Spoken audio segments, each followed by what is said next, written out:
আসসালামু আলাইকুম। ক্লাস 7 এর শিক্ষার্থীরা, তোমাদের হচ্ছে লেসন 4.2। হ্যাঁ, the frog and the ox.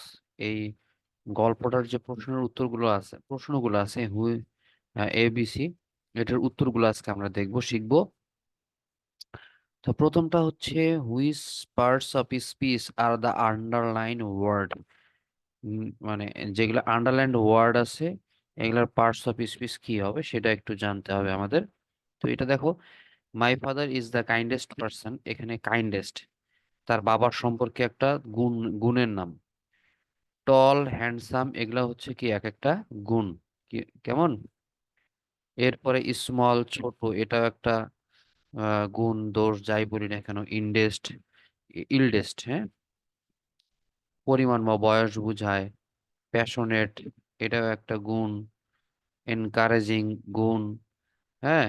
তো এই যে জিনিসগুলা দোষ গুণ বুঝাইছে, এই জিনিসগুলা হচ্ছে মূলত কি, দোষ গুণ বুঝাইলে সেটা হয়ে যায় আমাদের অ্যাজেক্টিভ। ঠিক আছে, সেটা হয়ে যায় কি, অ্যাজেক্টিভ। আমরা এইটারে 4.1-এ একটা জিনিস দেখেছিলাম, যে noun pronoun describe or qualify adjective. মানে নাউন প্রোনাউন সম্পর্কে যা কিছু ডিসক্রাইব করবেন বা কোয়ালিফাই করবেন, নাউন প্রোনাউনকে কোয়ালিফাই করে, এরকম জিনিসটাই কিন্তু হচ্ছে কি অ্যাজেক্টিভ। অ্যাজেক্টিভের কাজ কি, নাউন প্রোনাউনের ডিসক্রিপশন দেওয়া বা ডিসক্রাইব করা, এটাই হচ্ছে অ্যাজেক্টিভের কাজ। তাহলে এমন কিছু শব্দ যা নাউন প্রোনাউনকে কি করে, ডিসক্রাইব করে অথবা কোয়ালিফাই করে, সেটাই অ্যাজেক্টিভ। ঠিক আছে, এখানে কাইন্ডনেস তার বাবাকে কোয়ালিফাই করেছে, স্মল তাদের ভিলেজকে কোয়ালিফাই করেছে, টল অ্যান্ড হ্যান্ডসাম তার বাবাকে কোয়ালিফাই করেছে। তো এই শব্দগুলো মূলত হচ্ছে আমাদের কি, অ্যাজেক্টিভ। ঠিক আছে, মাথায় রাখতে হবে। তাহলে উত্তরটা হবে এরকম, the underlined words are adjective. এরকম ভাবে আমরা লিখবো। অ্যান্সারটা হবে ঠিক এরকম, the underlined, underlined, WORDS words are adjective. হ্যাঁ,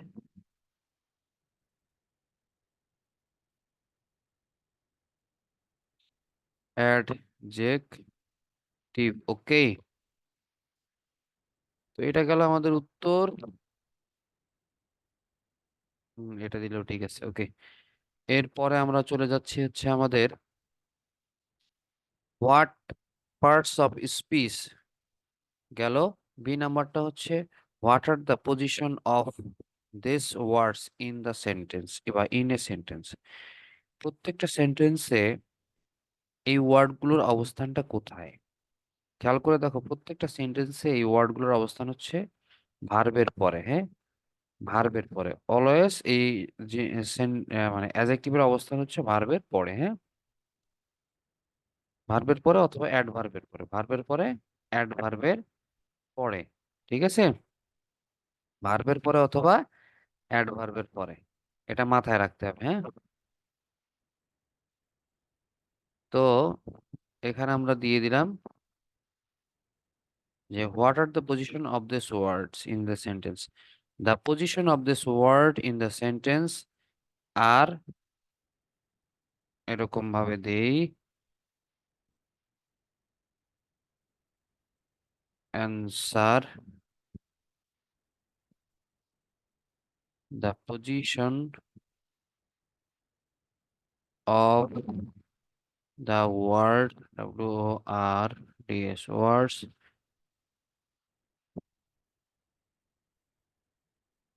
ওয়ার্ডস in a sentence, in a sentence. হ্যাঁ,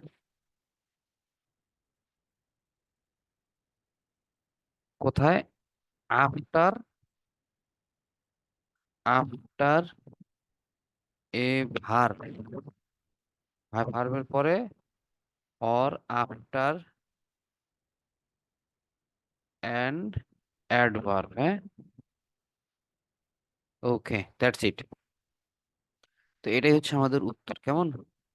এর পরবর্তীতে what are the functions of this word, এই ওয়ার্ড গুলোর কাজ কি? হ্যাঁ, what do they do in a sentences.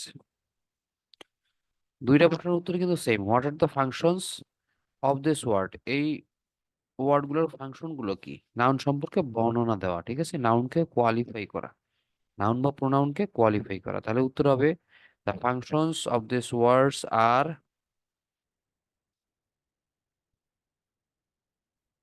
Answer the functions, হ্যাঁ, of this words in A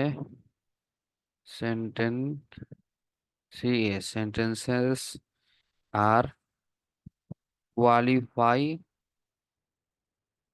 or describe or qualify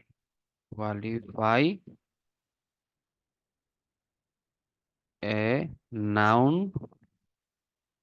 or pronoun. That's it. তো এরপরের বাক্যের অংশটুকু আমরা একটু দেখি। প্রশ্নের অংশটুকু, what do they do in the sentences, তারা সেন্টেন্সে কি করে? তারা নাউন প্রোনাউন সম্পর্কে বিস্তারিত কিছু বর্ণনা দেয়। দে